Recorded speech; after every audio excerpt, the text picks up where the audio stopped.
Yeah, to further on your last point, I think a lot of college football fans, even knowledgeable college football fans, make an assumption when there is an offensive background genius guru, excuse me, fill in your blank on the terminology you want to use, attached to a particular coach, that he must be a pass happy guy. That it's all based on passing, and because of the trend of the game in offenses in the last 10 or 15 years, that it's got to be a pass happy offense, and that's what it is if you're that well acclaimed. So people would be surprised. And I just heard these comments made recently, some content that we produced concerning USC and Lincoln Riley, and just assuming, okay, we're going to throw the ball a lot more. And USC, they threw the ball. They had an air raid offense under Graham Harrell. They're going to run the ball more, I would think, than they have in the past. They were super pass happy, and people may be surprised.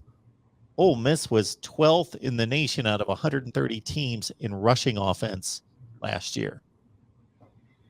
Yeah, and you saw that, Mark, with if you follow Lebby's career, even a little bit, even at Baylor, I think you think at the forefront that those offenses that they had with Baylor, they chunk the ball down the field, and they do. I mean, it's a little bit more of a deep threat offense throwing the ball, that what Riley had previously. But yeah, I think the running game is a big part of what they've been able to do to be successful. So offensive line has, again, kind of comes back to that, has a lot of on them to be better, to be more physical, to be stronger, and that's the thing that they struggled with a little bit.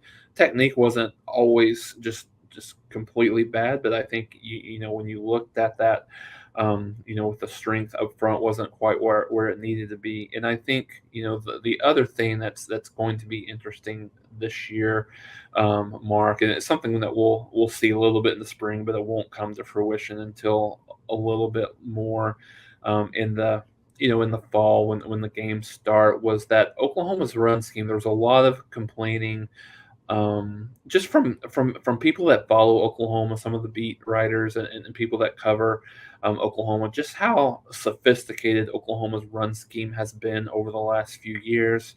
And I think maybe that kind of taking the toll on them, just in terms of thinking too much and not playing as much as they really needed to be. So that will be something to kind of keep an eye on early on this year, just to see what. And I don't know, from an X's and O's perspective, how complicated Jeff Lebby's run scheme is versus what Riley tried to do a little bit. So I think that will be something to watch for, just to let those kids go play and not have to think as much on the fly.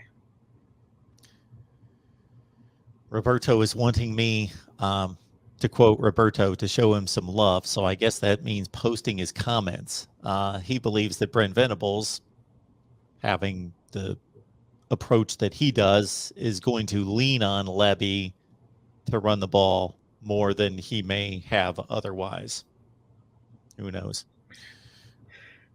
Yeah, I think so. As you move to the defensive side of the ball, Mark, I think there's a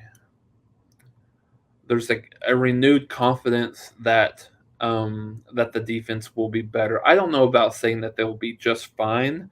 Um, Especially early on. I mean, I think there's probably a lot of bad habits, and I think there's a lot of culture on the defensive side of the ball that needs to get instilled. But I think thinking at the end of the day that it's hard to imagine Venables not being successful on the defensive side of the ball, and understanding what does that success look like, right? I think Oklahoma's the top 25, a top 30 overall defense. I think that's a successful first season overall. Of course, not understanding how some of these teams, how well some of these teams will be in the Big 12, just in terms of offense, of offensive side.